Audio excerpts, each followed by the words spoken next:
Welcome to Priyadarshini's kitchen. இன்றைக்கி நம்ம simple veg pulao எப்படி பண்ணுறதுன்னு பார்க்கலாம் வாங்க. அதுக்கு ஒரு கப் பாஸ்மதி ரைஸ் எடுத்திருக்கேன். அதை 20 மினிட்ஸ் முன்னாடி ஊற வச்சுருக்கேன். ஒரு கப் பட்டாணி, ஒரே ஒரு பெரிய வெங்காயம், அதுக்கப்புறம் ஒரே ஒரு கேரட்டை நறுக்கி வச்சுருக்கேன். ஒரு பச்சை மிளகாயை ஸ்ப்ளிட் பண்ணி எடுத்து வச்சுருக்கேன். தக்காளி 1, அதுக்கப்புறம் உருளைக்கிழங்கு இந்த மாதிரி க்யூபாக கட் பண்ணி எடுத்து வச்சுருக்கேன். கொஞ்சமாக முந்திரி பருப்பு, இது ஆப்ஷனல் தான்.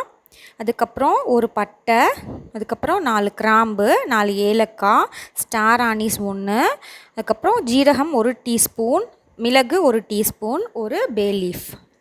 இது எல்லாமே தாளிக்கிறதுக்கு தான். காரத்துக்கு ஒரு பச்சை மிளகா தான் நான் எடுத்திருக்கேன். அதுவே நல்லா டேஸ்ட்டாக இருக்கும். இப்போ கடாய் போட்டுட்டு 1 டீஸ்பூன் நெய், 1 டீஸ்பூன் ஆயில் ஆட் பண்ணியிருக்கேன். முந்திரி பருப்பை ஆட் பண்ணிக்கலாம். அப்புறம் நம்மளோட ஸ்பைசஸ் எல்லாத்தையுமே ஆட் பண்ணிக்கலாம்.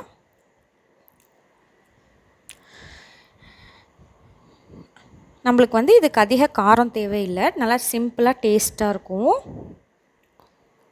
இப்போ இதை நல்லா நம்ம பொன்னிறமாக முந்திரி பருப்பு இருக்கிற வரைக்கும் நல்லா வதக்கிக்கலாம். இப்போ வெங்காயம், ஒரு பச்சை மிளகா எல்லாத்தையும் ஆட் பண்ணிவிட்டு, தக்காளி பழம், ஒரு கேரட், அதுக்கப்புறம் க்யூபாக கட் பண்ணியிருக்கிற பொட்டேட்டோ எல்லாத்தையுமே நம்ம ஆட் பண்ணிக்கலாம். ஆட் பண்ணிவிட்டு நல்லா ஒரு மிக்ஸ் கொடுத்துக்கலாம். நம்ம வெஜிடபிள் நல்லா க்ரன்ச்சியாக தான் இருக்கணும். அப்புறம் ஒரு பட்டாணி 1 கப் எடுத்திருக்கேன், அதை ஆட் பண்ணிக்கலாம். இப்போ நம்ம இதை க்ளோஸ் பண்ணிவிட்டு ஒரு 5 மினிட்ஸ் மீடியம் ஃப்ளேமில் நல்லா வேகட்டும் அந்த காயே. இப்போ ஓப்பன் பண்ணி பார்க்கலாம். பாருங்கள், ஓரளவுக்கு நல்லா வெந்திருக்கு.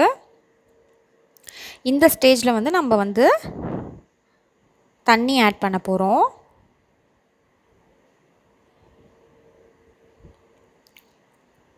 ரொம்ப குக் ஆகக்கூடாது. 1 கப் ரைஸ்க்கு 2 கப் தண்ணி ஆட் பண்ணியிருக்கேன்.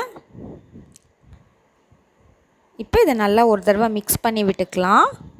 இப்போ இதுக்கு தேவையான அளவு சால்ட் ஆட் பண்ணிக்கலாம். நல்லா மிக்ஸ் கொடுத்துட்டு வாட்டர் நல்லா பாயில் ஆகணும், அது வரைக்கும் மூடி வச்சிடலாம். தண்ணி நல்லா கொதிச்சிருச்சு. இப்போ நம்ம ரைஸ் ஆட் பண்ணிக்கலாம். பாஸ்மதி ரைஸை ஆட் பண்ணியாச்சு.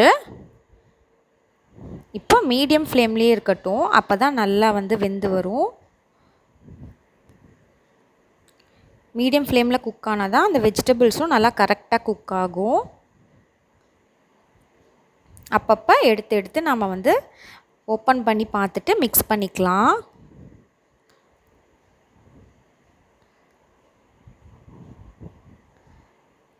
பாருங்கள், இப்போ ஓரளவுக்கு ஹாஃப் குக்காக இருக்குது. அடியில் இன்னும் கொஞ்சம் தண்ணி இருக்குது. அதனால மறுபடியும் க்ளோஸ் பண்ணிவிட்டு இன்னும் ஒரு 5 மினிட்ஸ் நம்ம இதை வேக விடலாம். இப்போது பர்ஃபெக்டாக குக் ஆகிருக்கு.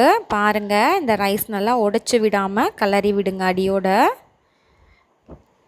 நம்மளோட சூப்பரான வெஜ் புலாவ் ஈஸியாக ரெடி ஆகிடுச்சு. நல்லா டேஸ்ட்டாகவும் இருக்கும். இதை நீங்கள் உங்கள் வீட்டில் ட்ரை பண்ணி பாருங்கள் ஃப்ரெண்ட்ஸ். பார்த்துட்டு உங்களோட கமெண்ட்ஸை ஷேர் பண்ணுங்கள். பிடிச்சிருந்தா நம்ம சேனலை சப்ஸ்கிரைப் பண்ணுங்கள். தேங்க்யூ.